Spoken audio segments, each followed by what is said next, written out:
What is it do you like about Coke? I love the smell of it. It's raw. It's raw every goddamn year. Yes, Lord. CIRV'N raw, goddammit. Subscribe to Serving It Raw and let's keep it all the way funky, uncut, raw. Serving it raw just like my boy Gutter Kane.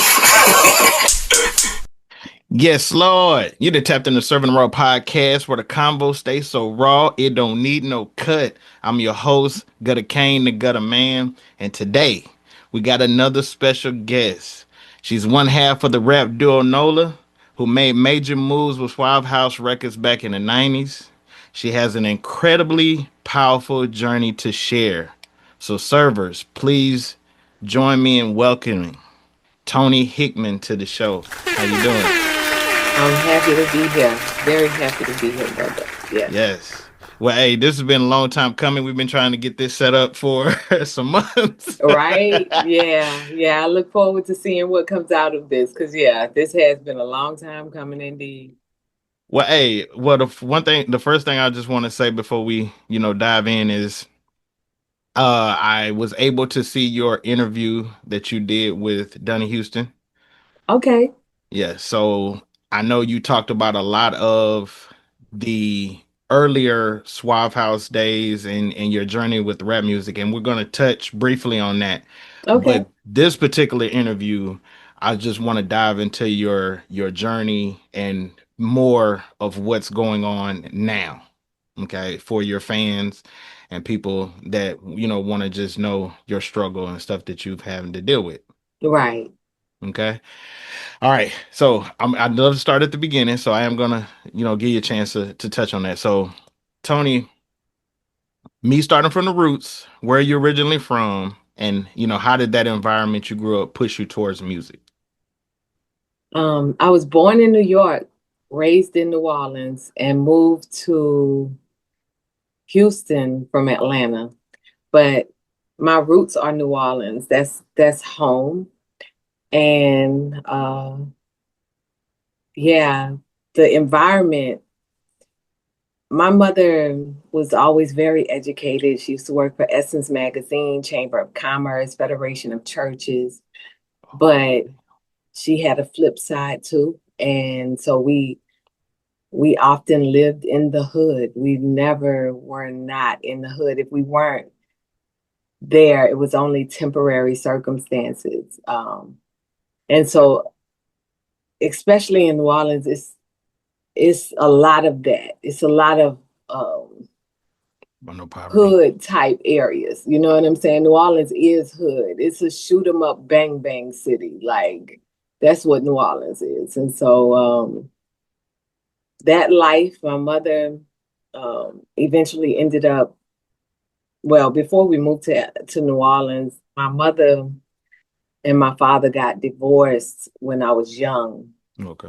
And that kind of broke my mother's spirit a little bit, a lot, not a little bit. And so for a while I had to stay with other people and I stayed off and on with her. And then for a while I stayed with my mom. Like I'm her only child. So it was a lot of that back and forth. But particularly New Orleans is where, even though we had the back and forths, I remember having some forms of stability for a while. Yeah. And having good times with her, but also acknowledging that her humanity sometimes took her down different roads, and not to take away from her amazingness. My mother did so many amazing things. She was a healer in the Seventh-day Adventist Church. She was amazing in her journey. Life strikes all of us down sometimes, So yeah, I have to say that. But in that process, I went through it with her. And as an only child and not having siblings, I had to learn from the streets. I was so naive and I had to learn some hard lessons from the streets, Yeah. And thankfully I had some people around me that cared enough about me to check me and even go tell my mother, like even when I was getting drunk outside and could have gotten in horrible messes. I have this brother to this day where he brought me home, and on the way home he's like, somebody could have took advantage of you, blah blah blah could have happened, and I'm drunk, and he brings me to the door at my house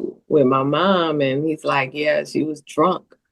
She was drunk and fussing, and so yeah. That's how But it is back in the days and stuff. Boy, you could get your ass whooped by the adults in the neighborhood, and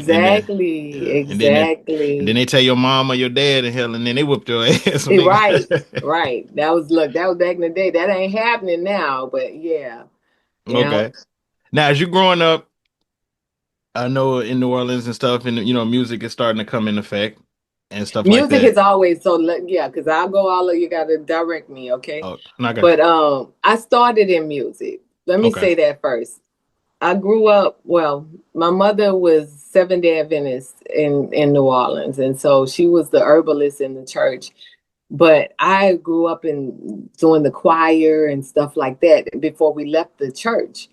And so that was my first introduction to music and stage. When I was on stage, I was just like, oh, I love this, right? Uh-huh. So I used to write my own philosophy when I was young, poems, all of this stuff. I wrote poems like young age.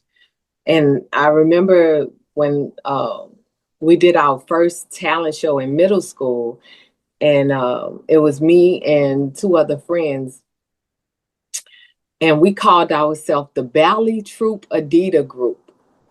Okay. All right. I mean, I'm spitting my age now. We were the Ballet Troop Adidas Group. And one was a beatboxer, my homegirl was rapping, and I was rapping. But the thing with this is her cousin wrote our rap. He wrote the rap for us. And at that time, I used to write, but I wasn't really confident, I guess. So I didn't know until, like I said, I was kind of like thrown into everything. And so we got on stage and we won, I think, second or first place. I don't even remember. I think it was first. Okay. And after that, I was like, I could write this myself. So then I became, oh my God, I became T. Capone. I was Al Capone's daughter. Yep. Okay. I'm in New Orleans. Okay. I'm going to do it. I'm going to go all the way in. Right. So yeah, I was T. Capone. And that was my first time. My first time I got signed, I was probably like 15 years old. And I was signed to a company called Full Pack, and they would book me at shows in New Orleans. I'm young, performing at these clubs where I should have been over 21, but I'm performing in there and everything. And yeah, that was my first sign, but it was just blocked into New Orleans. Okay. And so there was another group there, and we would cross paths a lot, called Females in Charge. And that's the group that my homegirl was in. Redbone was her name. Yeah. Mm-hmm. And so we would cross paths, and me and her just started talking. We wasn't even friends. We just crossed paths, and we started talking. I'm like, I gotta get out of New Orleans. I'm just gotta get out of here. No, we're not doing nothing here. Nothing is going bigger than here, right? Yeah. So we leave and go to New York and stay with my aunt. And long story short, she ended up with a cousin that was already in New York that was signed to Motown at that time. Okay. And she had her own place in New York. And so we would go there from time to time, but it wasn't, we would go from time to time. She tried to introduce us to different people. Granted, I'm like 6 feet, 6'1". It's an argument. I'm really tall. Okay. And she's really short. And so we were like the eyeballs of the rap game, because I'm like a giant over everybody, And so we did that for a while, and we almost got signed to to Jive Records, and they gave us a demo deal. And so in that demo deal, we were supposed to work with T-Mix. Okay.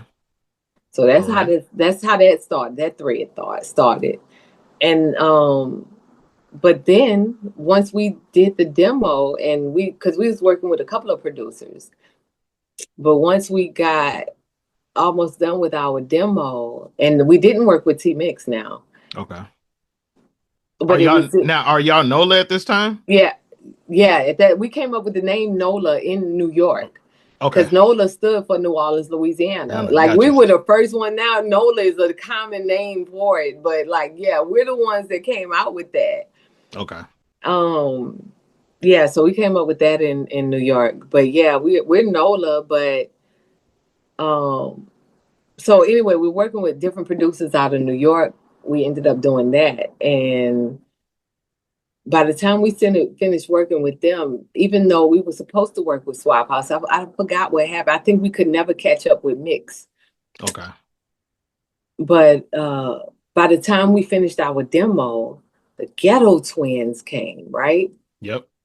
And so the Ghetto Twins were twins. They were the same height, had the same look. They had a dope vibe. They was from New Orleans too. They had the same kind of slang that we had. So they fit the perfect picture versus us. I can see that. Because we was like, a giant and a short person. Like that was hard to pair on camera on, you know what I'm saying, in their minds. Yeah. And yeah, so we kind of like, she went back to New Orleans, I stayed in New York, and I flew back to see my mom, and Suave House happened to call my mom's house. And I was like, oh, I'm shocked, because me and her, like I said, we were friends, but like we weren't like, we had became close in New York because of everything we went through. Yeah. But like, we had kind of like separated or whatever. We was just doing our own thing. And when I got back, they were like, well, call her on three-way. So we rapped on the phone, three-way with this brother named G. Wallace. No, Draper ended up getting on the phone. Tony Draper. Yeah, he ended up getting on the phone, and shout out to Tony Draper. They flew us out the next couple of days. We was back in Houston doing paperwork, and that was a wrap. All right, now you came up in that iconic era, obviously of Southern hip hop, and you signed the Suave House, so we just spoke on that. But so, what was the experience like from the inside, being around that movement, that energy, and that talent? Because I mean, Nola was signed there. You had Tila, you had Mr. Mike, yeah, Ball and G, like so. Mr. Mike was the first song we did. He's the first artist we recorded with when we got there. Like, we recorded probably a couple of days after we got there, and we recorded In the Midst of the Smoke. Tonight you've been led by a ghost. Yeah. So that's me on the hook. Crime Boss was on there too. I don't want to leave him off. Oh yeah. I ain't gonna lie, Suave House had a solid roster of talent. Yeah, we did. But yeah, it was dope. And you know what, like, a lot of people could go in, I guess, starstruck, I guess, but both of us was already New Orleans famous. We wasn't really on that star. Okay. Oh, you just a person to me. Like, I'm not caught up in who you are. You know what I'm saying? Yeah. So we went in with that mentality, and yeah, that was pretty much it. Okay. Now, before I switch gears, what actually happened at Suave House that dissolved that? Was it the Suave House label itself separating dissolve from what? Like the reason why Nola didn't go to be as big as I feel. It was a little bit of everything. It was, okay. I wouldn't say it was one thing. Okay. Suave House was Tila ended up leaving. I don't know if you remember that. Yeah, he left and went to rap a lot. Yeah. Mm-hmm. So Tila left, and they were having inner conflict with the artist. It was just a lot of stuff coming up to surface. You know, I'm not here to point fingers with anybody, not Draper, not nobody. I'm never gonna shit on nobody, right? No, I got you. Because like, first of all, we just do too much of that in this world. But furthermore, like, we all had to grow and learn the mistakes of our insecurities, our greed, our needs, and all of us made mistakes in that path. And yeah, and through those mistakes, we had to learn hard lessons. And ultimately, that's what happened with Suave. We had to learn some tough lessons. And I would say Draper probably had to learn the toughest lesson. But, you know, because of it, he has become something even greater. He's doing amazing things from what I've heard. I haven't talked to him, but I know he's doing a lot of great things. And that's how life works. Right? Yeah. Well, two things. One, I do want to say to you, I appreciate, well, you and Redbone, obviously, I appreciate the contributions that you gave to hip hop. Thank you. Yeah. Thank you. Yeah, that's very warranted. And then the second thing, I just want to point out to people, I don't think I think that's probably why I be kind of um devil's advocate when it comes to like the newer artists, because I don't think people understood how young all, like when you talk about hip hop in the 90s, how young all these artists were. Like, we really were. Yeah. So it's whether you talk about you or Tila or 8Ball, or if you talk about a Nas or a DMX or a Jay-Z, or if you go to the West Coast, you talk about Dr. Dre or Snoop Dogg. A lot of them is like late teenage, early 20s, you know, like I said, you know, Tupac died at 25. So Suge being as big as he was, or Jay Prince, you know, Tony Draper, all these, or even we were Master all P. young. Yeah. So I get it. You know, I get it. And a lot of mistakes, you know. It gets made out of ego. You're still growing, you know, you're growing through your trauma of your childhood and everything. Like, yeah, we all went through a lot and made a lot of mistakes and became because of it. You know, me and Red are super cool now. We're so cool. And I'm cool with T-Mix. I'm cool with, like, you know, everybody. I never wasn't cool with T-Mix. We just, you know, we worked and then we didn't work. That's just how it worked. And that's it. But I promise on everything I love, I wish everybody peace. I wish everybody growth. Like, after everything I've been through in my life, like, I could never speak ill on nobody. Every time I would fix my mouth, I have to look back at myself. That's what's up. Well, we fixing to dive into what you've been through and let people know, because you got a hell of a testimony. Okay. It's like I'm over here, like I said, I've read a lot and looked at your background and stuff, and I'm like, you know, like, damn. And the fact that you're so positive after all that still, like, you're not like, woe is me, and feeling sorry for yourself. Like, you're still pushing, doing videos, doing, you know, working out videos and stuff like that. And so now your story includes surviving 2 brain aneurysms and a stroke. Okay. And that's something that would change anyone's life. So how did you, let me rephrase that. How did going through all that shift your perspective, your purpose, and just the way you create and do stuff now? Well, the first aneurysm happened in 2004. I had just moved to Atlanta and we were starting Suave House Atlanta. Okay. And yeah, so I had just moved to Atlanta and that never happened. So I was working with a lot of big artists in Atlanta because, you know, a lot of people knew who I was, and that's what they knew me from, my music. And yeah, so I was at my mom's house, and yeah, I had my son at that point. And so I was at my mom's house, and my son went and told my mom that something is wrong with mommy. something is wrong. She's not acting right or something like that. And my mom came in and asked me, did I want to go to the hospital? And I said yes. Now, they had to go take me to several different places because no hospital in Atlanta had a bed. So I'm literally in the ambulance going from place to place because nobody had a bed, right? So that's luck in itself because I'm bleeding in the brain.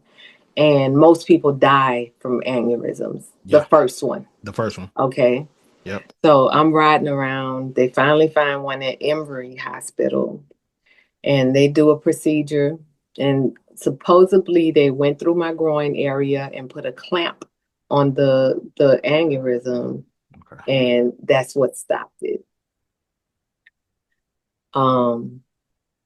So fast forward, again, I'm working with all these big artists. I'm about to sign with Koch, right? Okay. Because now me and somebody else have combined our businesses. I had my own label and he had his. And so we were going to combine and put my album out. Okay. Shout out to Jump Street, Ty. Right. And so, yeah, we were going to combine. And then I ended up having my second brain aneurysm. Okay. Now, what year is this one? 2007. Okay. And by this time, I'm talking about, like I said, I had the production on that album. Oh my God, I had Jazzy Faye. I had Candace from Escape. I had one of T.I. producers. Like, the production was bananas. Yeah, they have Jazzy Faye on that thing. Yeah. And yeah, so I was rushed to the hospital. And no, I had recorded everything. So I went to New Orleans to celebrate with my boyfriend at the time. Okay. And so I'm out there and his mom made me some vegetarian rice. And so I'm eating the rice and, and all of a sudden I got sick and I'm thinking now with the first aneurysm, my symptoms was throwing up. I kept vomiting. And so after I ate the rice, I started feeling like I was vomiting again, Okay. And I'm just like, oh, I must have food poison because there's no way in hell I'm having another brain aneurysm. Like, who does that? You know what I'm saying? Yeah. Now, not I don't mean to cut you off, but now were there any changes that you made in between the first and the second one? As far as like maybe eating different or nah. If anything, I'll tell you what I was doing. I was smoking weed.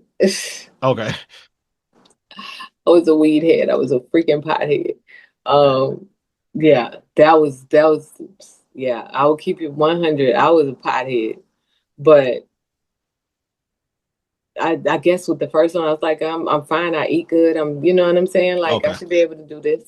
Okay. Yeah, I just wanted to see if you had made any lifestyle changes. But other than that, no, I don't remember it. No, I was still, I was health conscious because I had been raised in the Seventh-day Adventist church. Well, not raised, but I had that teaching in my head, and I'm not sure if you're familiar with it.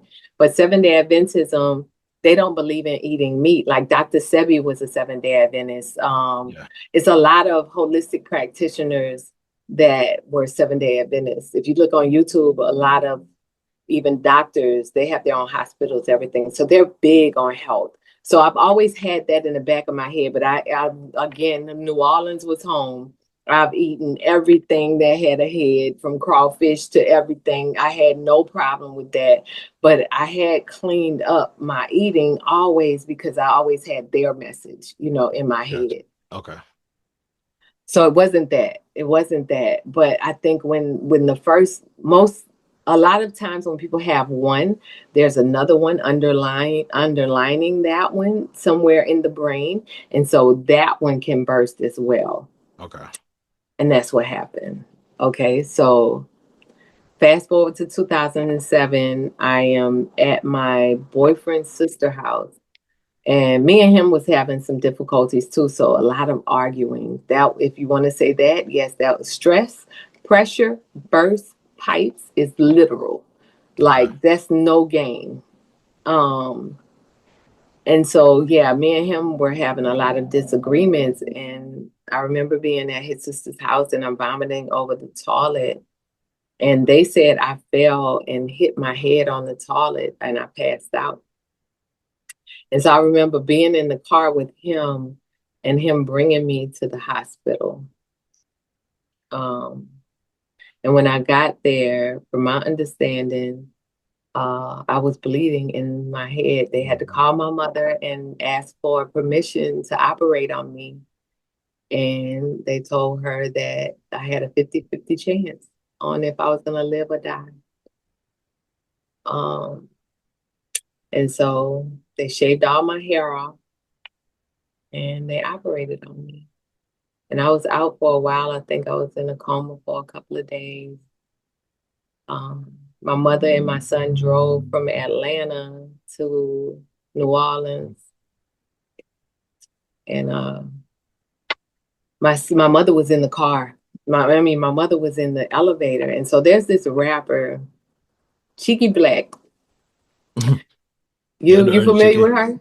Yeah, I know it's Cheeky Black. Yeah, man. So Cheeky Black, and yes, we always cross paths. So it was crazy that she ended up, because she's a nurse, and so it was crazy that she ended up. Yeah, man. Okay. Cheeky is a nurse, and Cheeky ended up being one of my nurses, and but she was in the elevator, and she wasn't saying my name, but she was talking about this patient that was in ICU that was pulling because I had came out of my coma or whatever, I came out of it and was pulling everything out of her nose and her mouth, because they had tubes down my nose, tubes down my mouth.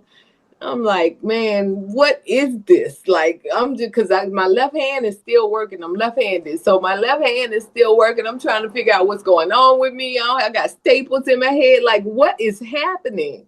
Damn. And my mother turned around, because my mother was on the elevator. She didn't know that was my mother. So my mother turned around and she said, "Is her name Toni Hickman?" And Cheeky looked and said, "Yes." And she said, "Yeah, that's my daughter." She's like, "That's my daughter.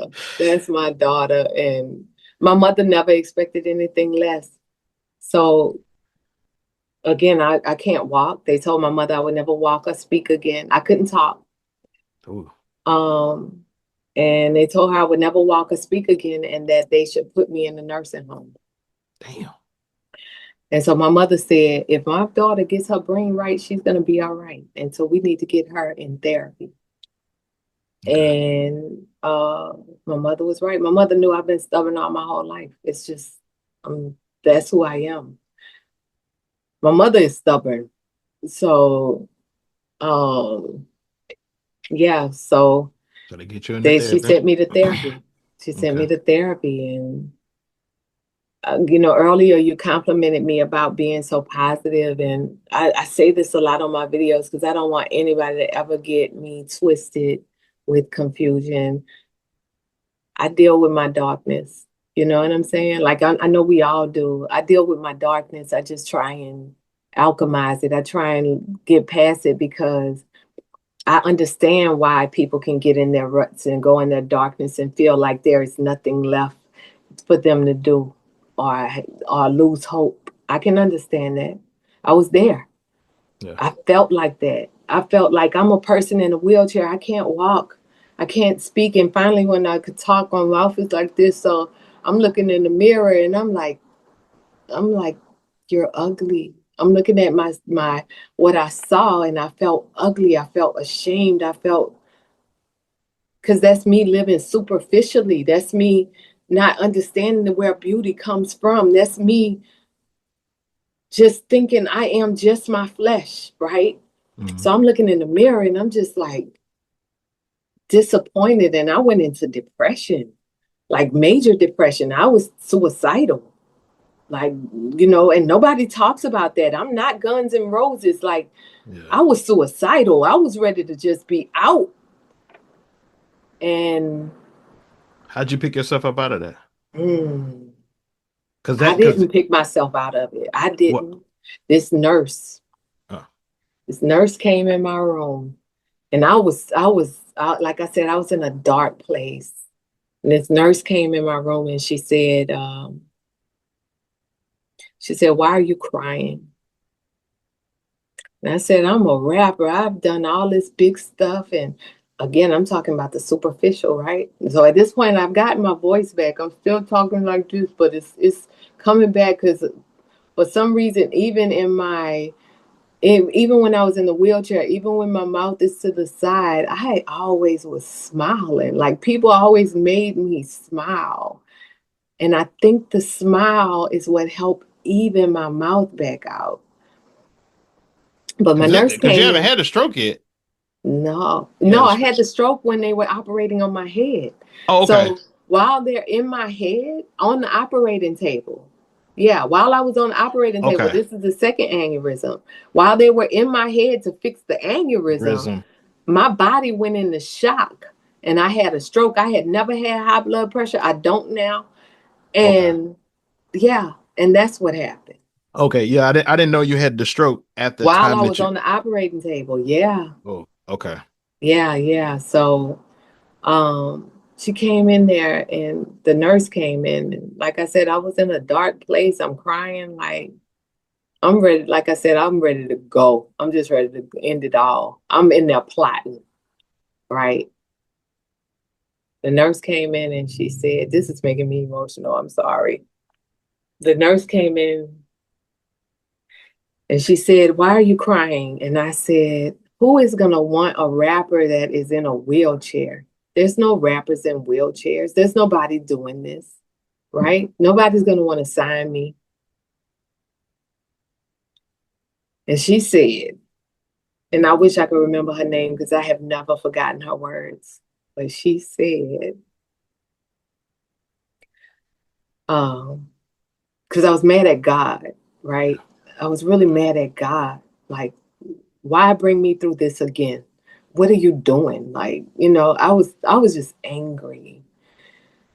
And so anyway, she said, so I'm going telling her, I'm like, yeah, there's no rapper, and what God this or whatever. I forgot how God came up.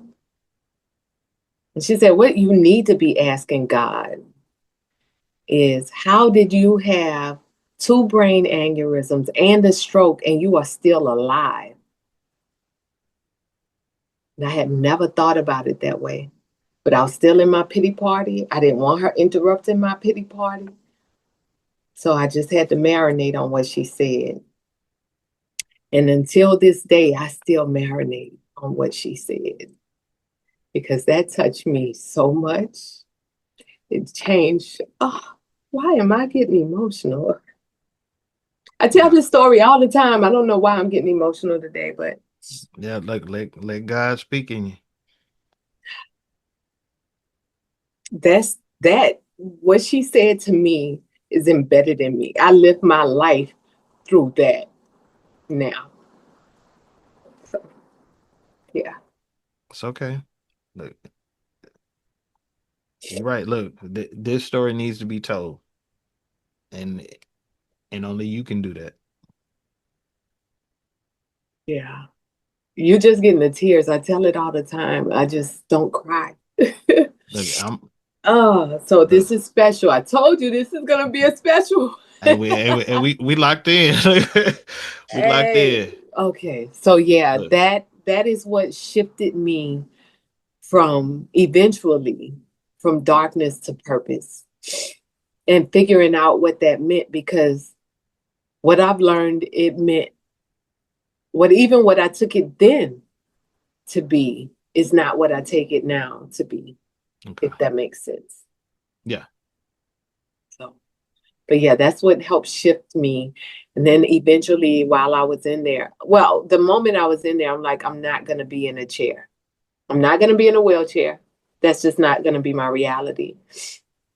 And I would have spent the rest of my life trying to get out of that wheelchair because I knew it wasn't my reality.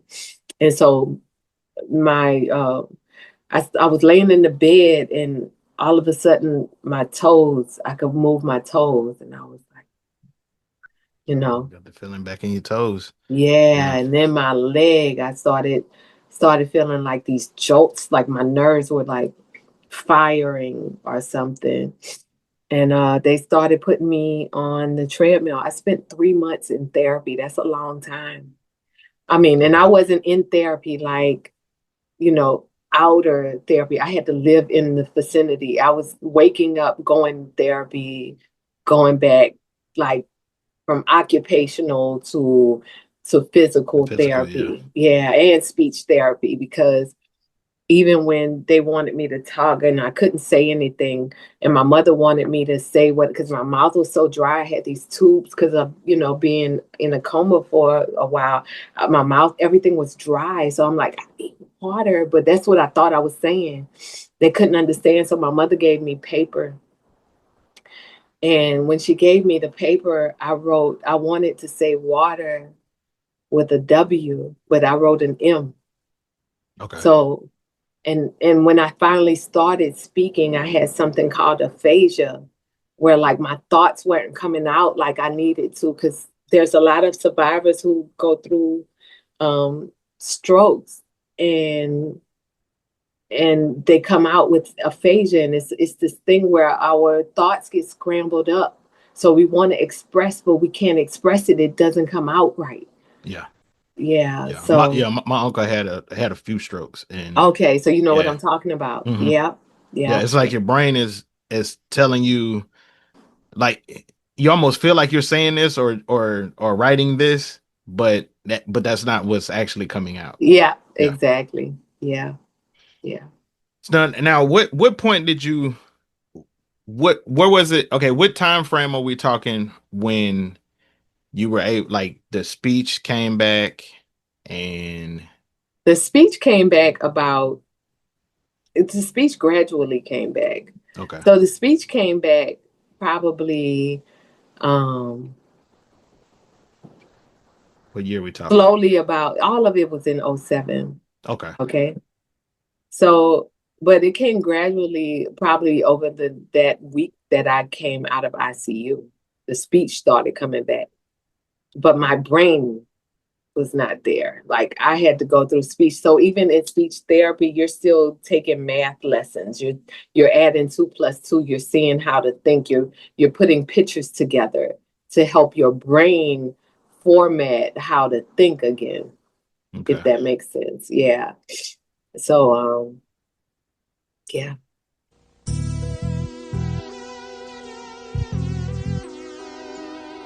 Nola.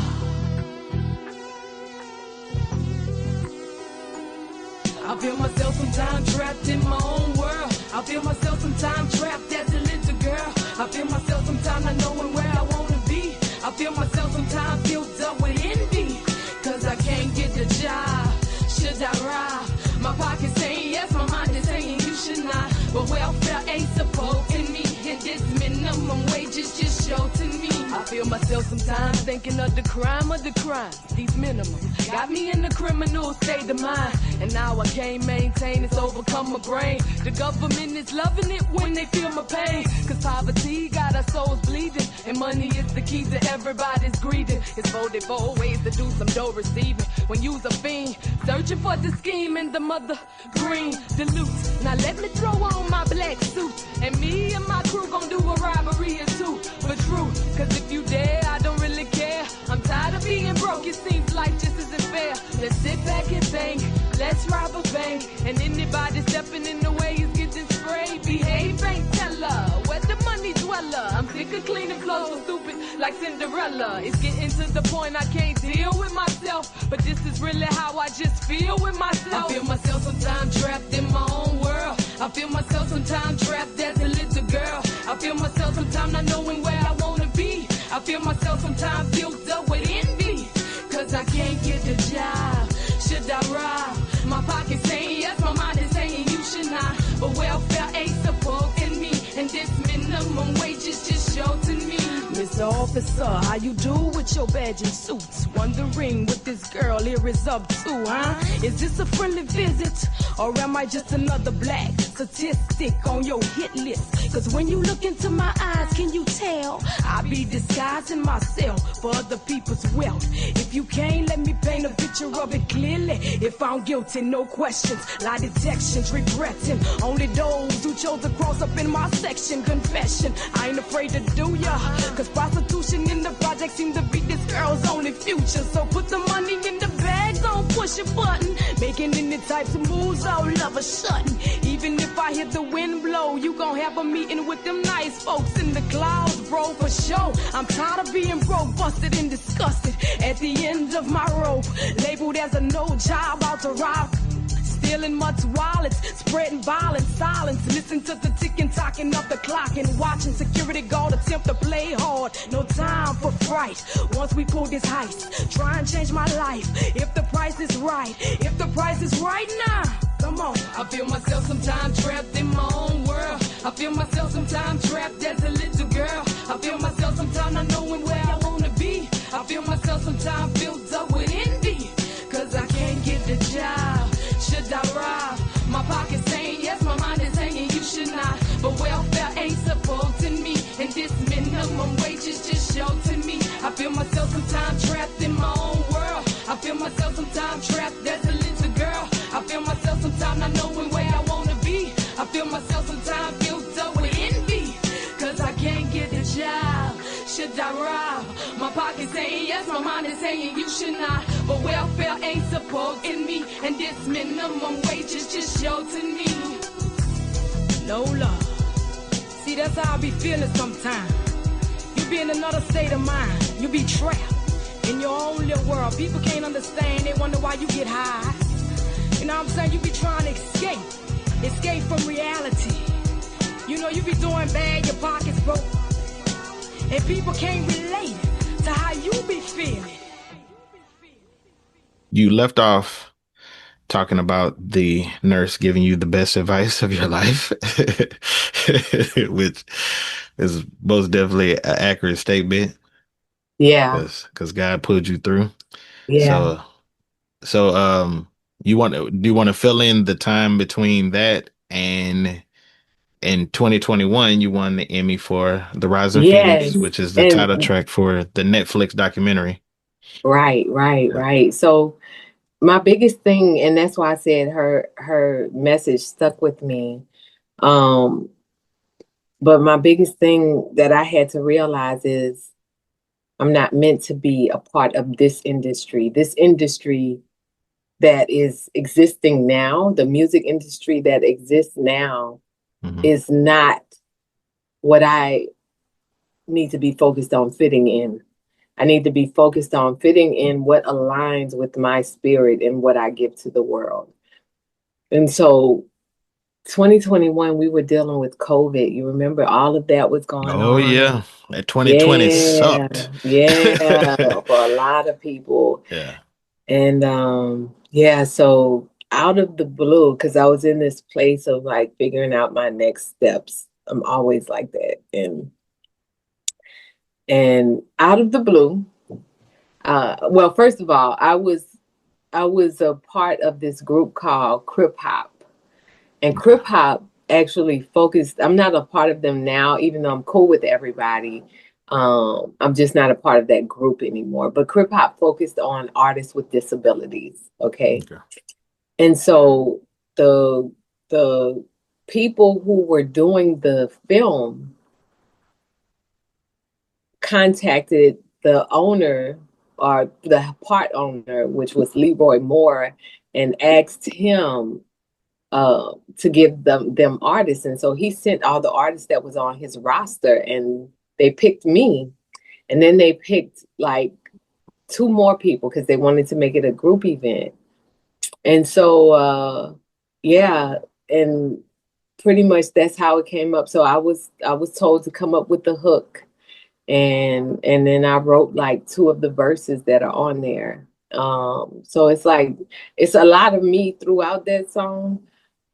But yeah, that's how it happened. And I had no idea that song was going to end up winning an Emmy. Like, no idea. Yeah. But Yeah, and it changed the way I look at things a lot because a lot of people still don't even know that I'm an Emmy winner, right? Like they have no idea. But furthermore, it also reflects on how the world sees people with disabilities, right? Mhm. That's just the reality of it all. And I spoke about this last night because I ended up performing for an organization last night, but the idea that we see people as people with who we call it ableist, but as a person that has all of your mobility, it's so easy. I did it to Mhm. look at somebody who has a disability, and you don't do it purposely to say, okay, you're lesser than me. You don't ever want to say, oh, that's on purpose. I just know you're lesser than me. But it's psychologically there. Mm. It's psychologically there where we are thinking like, yeah, you're lesser than me. And so because of that, I'm greater because it's always going to be that thing. It's unconscious, but it's there. And I see that in the disability community often. And that's what this taught me too. It taught me how prejudice is beyond color. Yep. And I've had to witness it like firsthand. I've witnessed it. I've witnessed when people saw that my mobility in my right side was not as dominant as my left side, that it took me away from positions that could have granted me access if I had full mobility. And not because that position demanded it, but because of the concept of greater than, less than. So, Okay. yeah. Now, do you have the Emmy Award within arm's reach? I can go get it. You want me to go get it? You damn skinny. Oh, there you go. See, yeah, I want people to visualize it, see it, read that. Hold on. Hold up. I'm trying to find the camera on this thing. Yeah. And Okay. put some There. light on it, you see? Yep, there you go. Yeah. Yep. And it has my name on it and Yep, everything. right there. Toni Hickman. Yep. Lyricist, Rising Phoenix, Netflix. Yeah. Yeah. Ooh, Yeah. that's one. Congratulations. Thank Congratulations, lady. you. All Thank you. righty. Keep it right there where you can see it. Okay. Yeah, I keep it right keep there you can see it. Yeah. it. All right, now you stepped not only beyond music, you've written several books. Okay, you've written A Man's Cry for Help, Chemical Suicide, Stop Eating the Wrong Shit, which I love. But what made you, want to write, and what conversations were you hoping to spark with these books? Chemical Suicide was the first book I wrote. Okay. And the reason I wrote it is because I went to the doctor to get uh, my brain scanned to make sure I'm okay. And the doctor told me to stop putting chemicals and perms in my hair. Ah, okay. Right. So I'm like, I'm a very curious person. Like my brain, I go very deep because I can't even help it. That's just how I am. And so I started going down the rabbit hole on like, what does that mean? Why you can't just tell me to stop doing something and I don't question it. Yeah, I was a little bit familiar with the good hair. That you remember that Yeah. docu? Yeah, and they kind of talk Yeah, about some of that stuff. But yeah, but go ahead. exactly. And I hadn't seen it. I think they came out after my book. Yeah, I can't remember what year it was, but I know Chris Rock pushed it, and then Mm-hmm. they actually talked Yeah, it about came out this. after I think my book, but um yeah, I know it's about the similar. I've never seen it, but I know it's similar. But yeah, that's pretty much. So I went down this rabbit hole, and I'm just like, I learned so much. I learned about the gook that piles under our scalp every Mhm. time we put chemicals, specifically perms, on our head, but also color, hair dye. But then I just went further into it and I started looking into the toothpaste, the deodorant, the lotions, the perfumes, and everything contributes to our destruction. because it has so many chemicals. And the thing is, we absorb 60% of everything we put on our skin into our bloodstream. So if we're absorbing 60%, that's over half, into our bloodstream of lotions that contain formaldehyde that help people preserve the dead, right? Like, what is that doing to us? Gotcha. And that's how my brain went. I just went there, and I'm like, okay, people need to know about this. That was the first book I ever wrote. And I was just like, and yeah, I wanted to write it, and I started thinking on the title, and I was like, this is it. Chemical suicide, death by association. That's what's up. Now what Yeah. came? Now which one came after that? The So Man's after Cry for- that, I moved because I was still in Atlanta when I wrote that one. And I Okay. put out my first album, which was called Crippled Pretty, which had Mr. Mike on it. It's on all streaming platforms, by the way. But it had Mr. Mike. I had a couple of people on that album. Yeah. Yeah. Nappy Roots, Fish Scales from Nappy Roots is on there. Yeah, because I was gonna say you released Crippled Pretty and Unbroken. Yeah. So you were doing so you was writing the books and doing albums around the same time. And I'm still doing it. I'm telling you, Okay. my life is amazing. I trip off of myself sometimes, but Okay.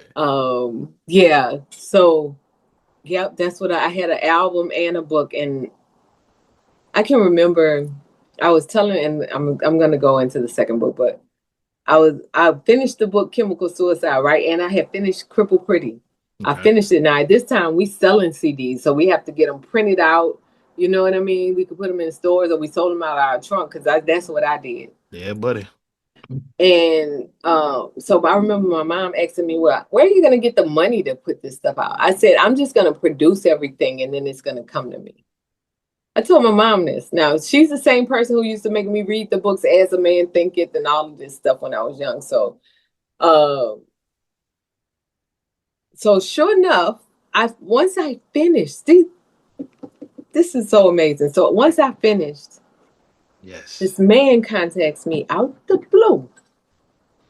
He's like, yeah, I'm familiar with you, and I've heard a couple of things you did, and we're starting a new thing now. He ended up, and I forgot the name of the label, but it was a label that was strictly supposed to be online, like an online label. It was something new they were trying, but it was the same people who had put out CeeLo. What his other name? That made me crazy.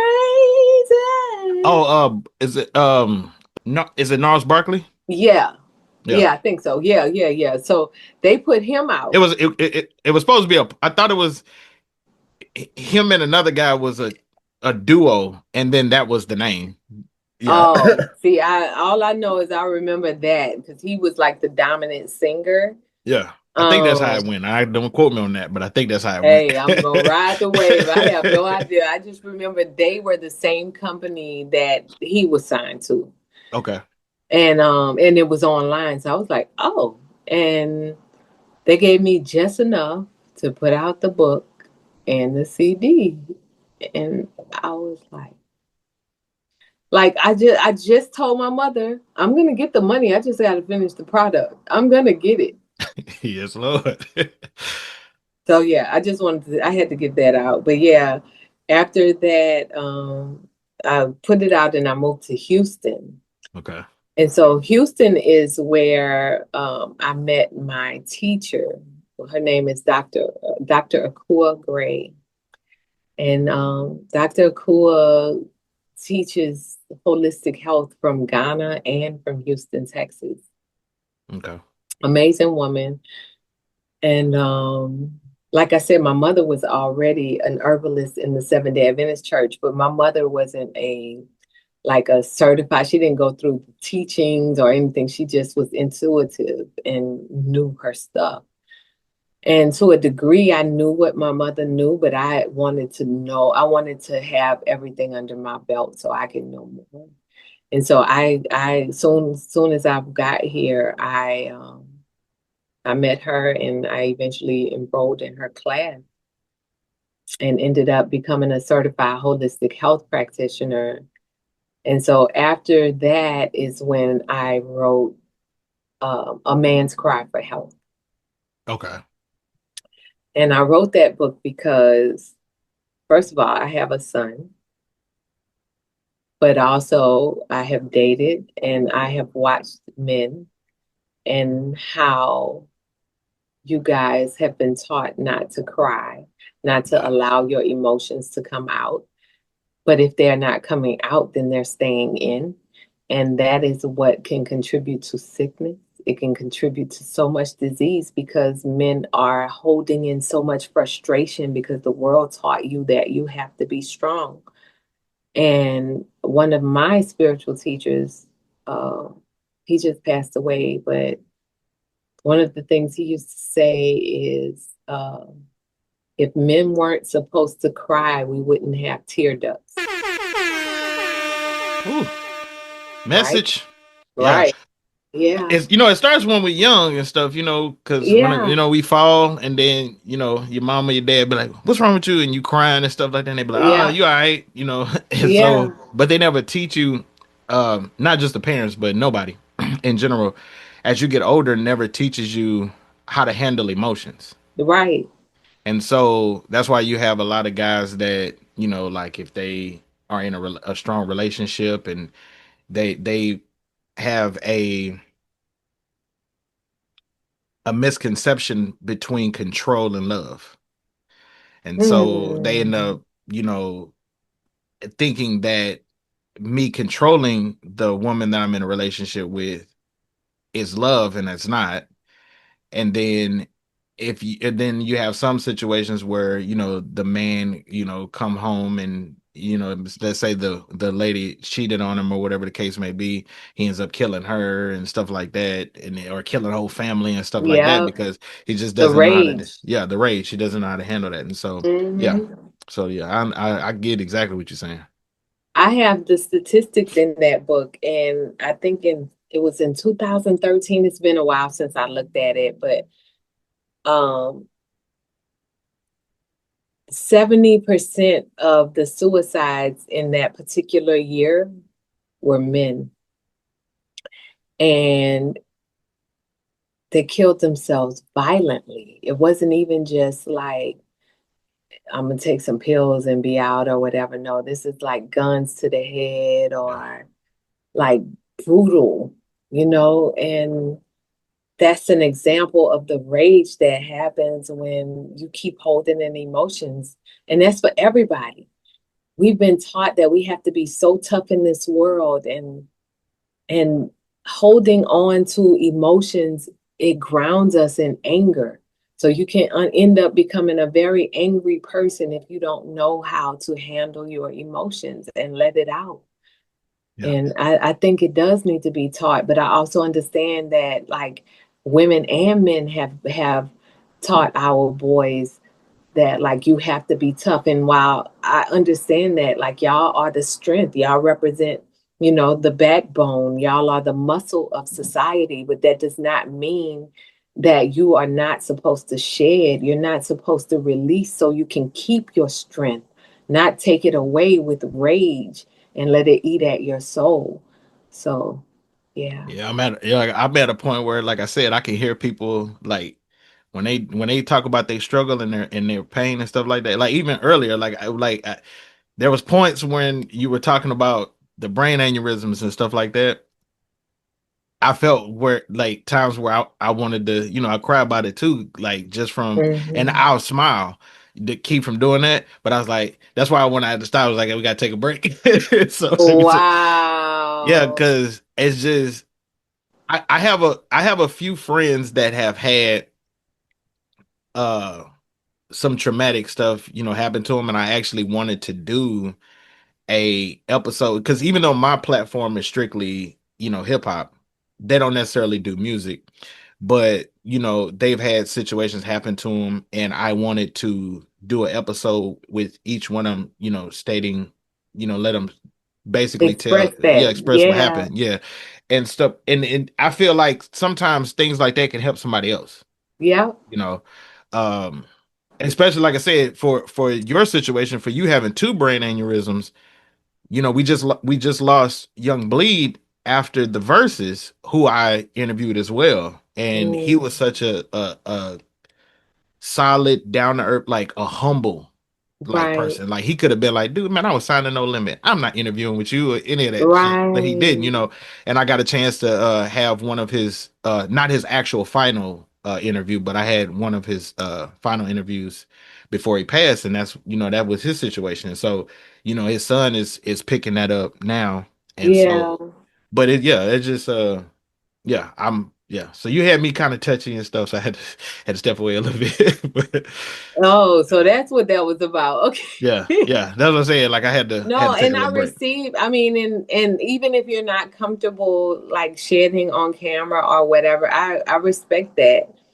But the thing is, like, I think, and it's something the whole world does, but we have so much rage in the world, and half of it is because men are holding on to a lot of anger. And the anger is resulting from not having healthy environments or not creating healthy environments in our lives that men can actually express their emotions without feeling some kind of way. Like, I think it's so important um, for men specific, especially at the times that we are in this world, to be able to express without feeling the pressure of like, I have to be strong. Because when you don't express, even though you can hold the muscle strength, that actually makes you weak.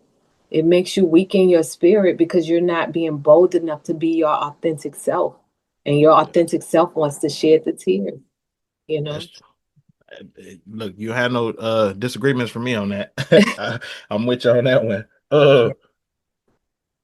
Now after that, it was stop eating the wrong shit, as well as you wrote you had the album Unbroken.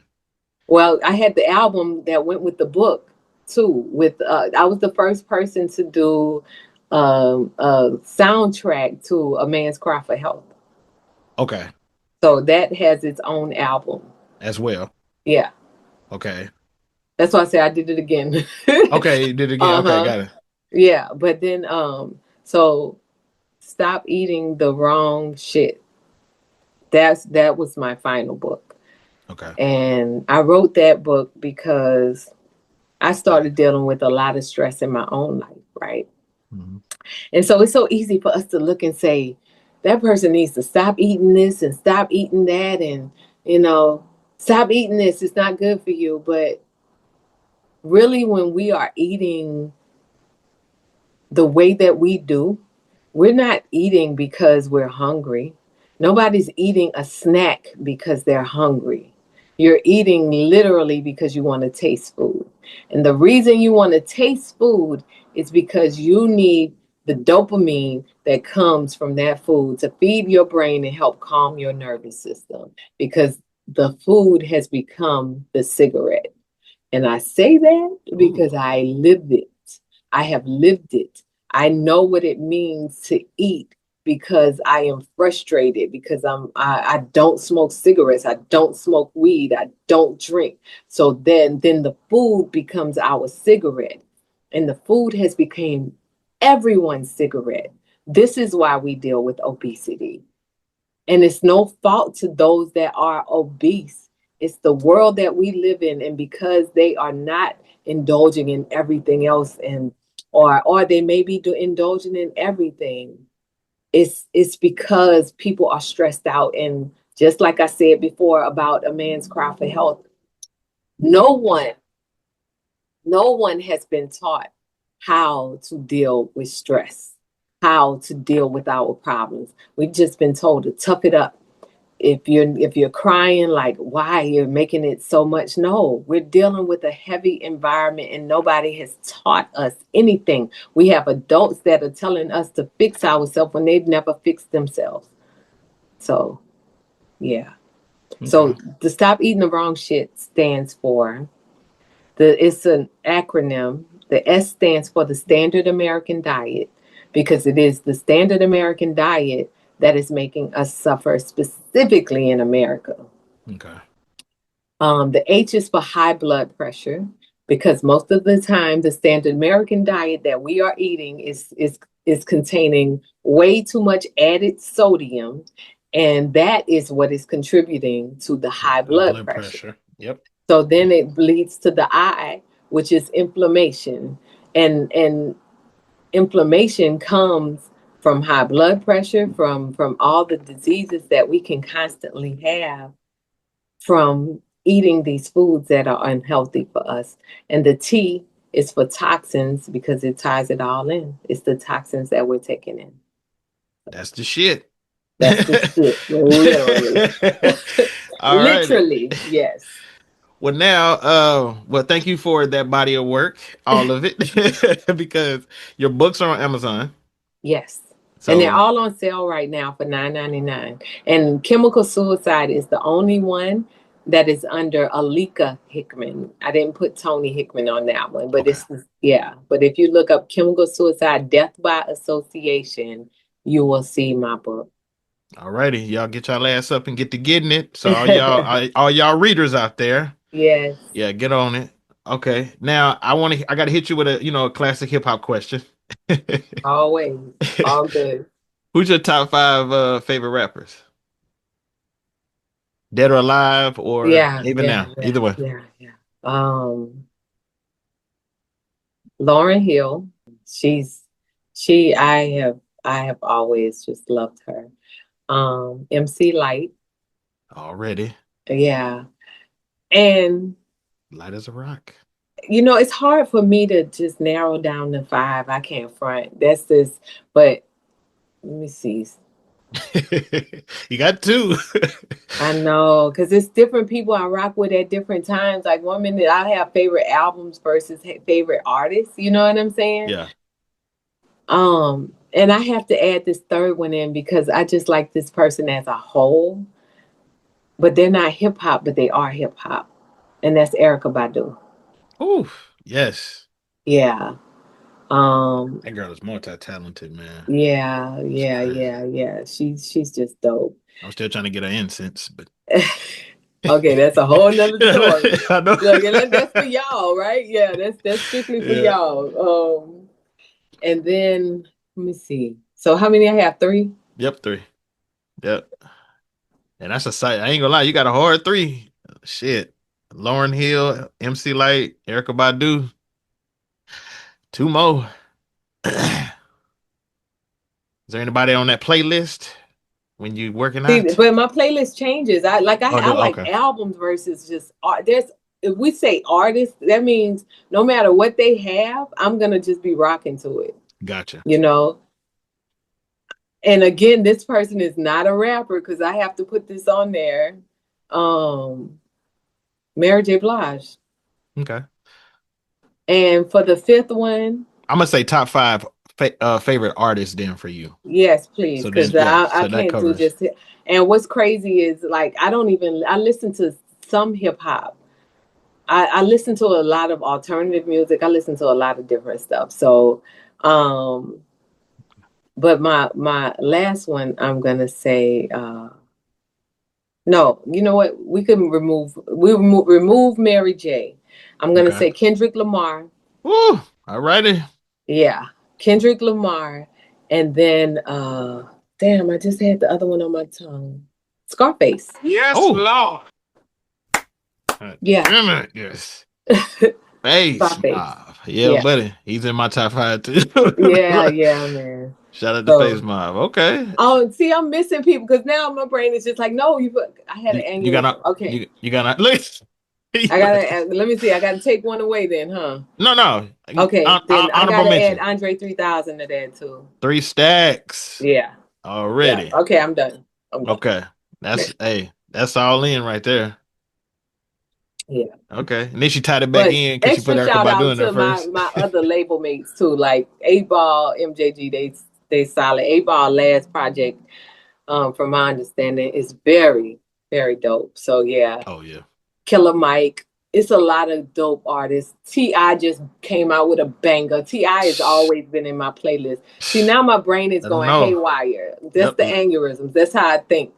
Yeah, but yeah, T.I. is in there. He's in top 10. So the other people are definitely in my top 10. Killer Mike, yeah, Ball, yeah. You know somebody, I don't know if you listen to him, but I was gonna say, you know somebody you should check out is T.I.'s son, Damani though. And you know what's crazy? And I've been saying that and I haven't, because I listen to alternative. I know he does alternative music. Yeah. And I Man. haven't yet, but I will. I will. Now that you said that, I will. Yeah, I met him in 2018, but you know, he just dropped the song called Miss Jackson because of the thing going on between Tip and 50, which I hate. But anyway, yeah, I'm just not a fan of that shit. You know, regardless. Yeah. But yeah, anyway, we don't need to do that. Yeah, but I got you. But Damani, that boy has a sick pen, cold pen. You know, when it comes to writing and stuff, and like I say, he's a humble cat. I got a chance to meet him. He did a show. He was a opener for Big Crit up here. Oh, now he's another dope one. Yes, he's in my playlist. Yep. Yeah. So, but yeah, check out Damani, man. I am. I promise. I'm gonna look at that after we get off the phone. Yeah, he's like that new phase of J. Cole or the Kendricks. You know, he's really, yeah. Like I said, that boy got some potential, and he young. Like I would have never thought that. Yeah. Huh. Okay. Yeah. Now I'm really going to check. Yeah. Well, now before we wrap up, let's talk about what's ahead. So with everything you're doing, from your solo work to which you had a duo, Tha Kure. Yes. Yes, and a new album, The Vaccine. You know, what's next for Toni Hickman? My solo. Another solo, just straight music. I'm also working on a course that will be done. That should be done by like June. Yeah. Okay. I don't want to say what it's about yet, but yeah, it should be done in June. No. No name? Okay. I have a name, but I don't want to share that yet. But I will be working on I don't know if it's going to be my final because I just love music. I don't know if it's going to be my final, but I'm going to really put my all, because I write from my life, if you can tell. Like I write from pain. I write from the heart. And I've dealt with a lot these last couple of years. And so I want to put that in the music and see what it does, because I feel like it's going to be time for that. So, yeah. Okay. And so you have the duo Tha Kure. Has the vaccine out yet? We stopped it because we were working on that while, believe it or not, that was done during COVID. Okay, yeah, which I did see that. Okay. It was done during COVID. So a lot of the songs that we did, like, it was talking about that versus everything else and, you know, what was tied into it. And so we took a pause because both of us had life going on, and then yeah, we didn't keep it going. And we talked about we were supposed to start it back up, and then we have a lot of stalls. But Big Yo, that's like one of my best friends. He was the producer on Crippled Pretty. He's helped produce a lot of the stuff on Unbroken. I think him and his brother did most of Unbroken. They've done the majority of my albums. So shout out to Martial Law Productions, straight out of Memphis. And they have an album out, a family album. His family is so talented. So they just dropped an album. So look up Martial Law on all of your tunes too. But yeah, all of your streaming platforms. Okay. So yeah, that's what they're doing. And like I said, I'm gonna produce it myself. I'm gonna do a solo album. Okay. And I'm looking forward to it. I've been playing with producing. Like, I don't know if you heard Congo when I did that. I think I have. There's about the war in Congo. Yes. Yeah. So I produced that. Okay. All right. Yeah. Well, hey, from Gutter Cane and CIRV'N IT RAW, even if you have your own garden, we're going to give you your flowers today. I For appreciate that. yeah, for your for your hip hop contributions solo, and obviously before that was Suave, for your ambition, for your stories, for your books, for the albums that you've placed on us and stuff like that, and the everything that you've doing to keep people empowered and stuff Thank like you. that. Yeah, we want to give you flowers on that. So I really do appreciate that. Can you let people know how they can, reach out to you? Which I'll also have your Instagram and stuff in the description. Okay. Yeah. Yeah, and if you want to book me for anything, for a verse or speaking or whatever, or just dig into my story, which my website is currently being redone, but it's still up. And it's tonihickman.com. Uh and if you want to get my books, like I said, I had put them on sale for the new year and I just kept them up there because yeah, it's I write for people to get the information, and literally if y'all do that, I'm so good with it. So yeah, it's all on sale on Amazon, 9.99, all of them. And And I yeah, and okay. you want to contact me, of course, my social media is the real Toni Hickman with an I. And man, just thank you for having me. I think this was a really Yes. organic interview, right? I'm Yeah. loving this one. Yeah, this one's a special one. This one's a real So special one. yeah, thank Yeah, you so much. it's Thank a you so special one. much. So I want to give a big shout out to all my servers for tapping into another episode of Serving the Raw. I hope y'all enjoyed the ride. I damn sure did. If you did, go ahead and hit that like and subscribe button and drop a comment below. Let us know what you think. You can also catch me on all your favorite streaming platforms. I want to say thank you to Toni Hickman for sitting down today and giving us, including myself, this powerful journey and testimony. I will have her link to her Instagram as well as to her books down in the description. Well, I will be back with another 5 episode. I'm actually going to start trying. I'm going to try this, but I'm going to be more consistent. I normally used to drop episodes on Saturdays, but I'm going to actually start trying to drop them every Wednesday. Whoa, Yeah, I'm going to start. Yeah, I'm going to start doing that. And so that's huge. Yeah.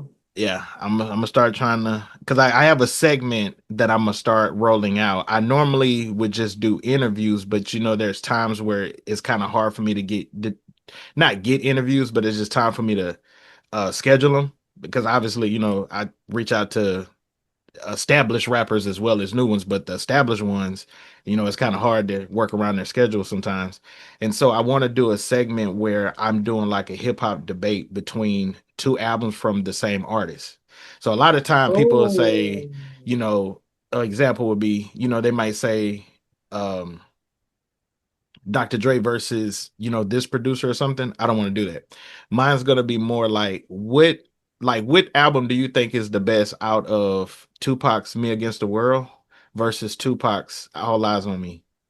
oh, that's dope. Yeah. That's So dope. yeah, so That's a that's great gonna idea. yeah, so I'm gonna start Yeah. doing episodes like that, and I'm gonna have those roll out on Wednesday as well. And so when I don't have an interview lined up, I have an episode like that. I think I'm gonna call it Pure versus Cut or something like that to kind of get a play off the Serving and Raw. Because yeah, Yes, yes, yes, yes. yeah, Oh, right. Oh, yeah. yeah, See, that's I just got it when you said that. yeah, see, Right. the Serving and Raw is a double entendre, so it means serving the raw like an unfiltered conversation, Mm-hmm. but it also means like I used to sell drugs Yep, back. yep, Yeah, yep, yep, so yep. serving the raw uncut. So I'm thinking about calling the segment Pure versus Cut. So Right. yeah, so yeah, but I'm I where I'm, like I'm that. putting it together. I love it. I love it. I love just to keep me posted. I love it. Yeah. Very I got dope. you. Yeah, cause I ain't gonna lie, I might end up hitting you up and be like, might have a discussion about a Tila album. What you think Yeah. about this one and this one. Yep, So absolutely. I think okay, that would be very dope. Yeah. okay, all right, but Yeah. yeah, but like I said, thank you for your time. I really do appreciate it. Thank you. We Thank locked you. I in. didn't even expect this interview to be this way. So yeah, just thank you. Oh, you're welcome. You're welcome. And like I said, we locked in. So anytime you need me for anything, promotion, like I said, reconnect on doing another episode, just whatever, hit me up. I Okay. will. All I right. will. Until then, I want everybody to enjoy their weekend and stay solid. Peace. I'm serving it raw, I'm serving it raw, I'm serving it raw. I'm serving it raw, I'm serving it raw, I'm serving it raw. I'm serving it raw.